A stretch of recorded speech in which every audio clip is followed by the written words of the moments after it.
Setting up users in Digital Library is easy and can be done in two ways. You can set each user individually or bulk upload them into the system.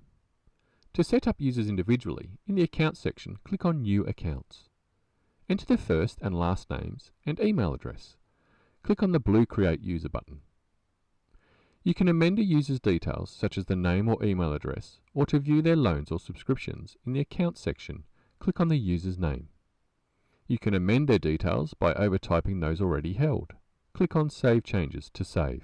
You can also view their loans and subscriptions and return a loan. To delete an account, click on the red Delete button.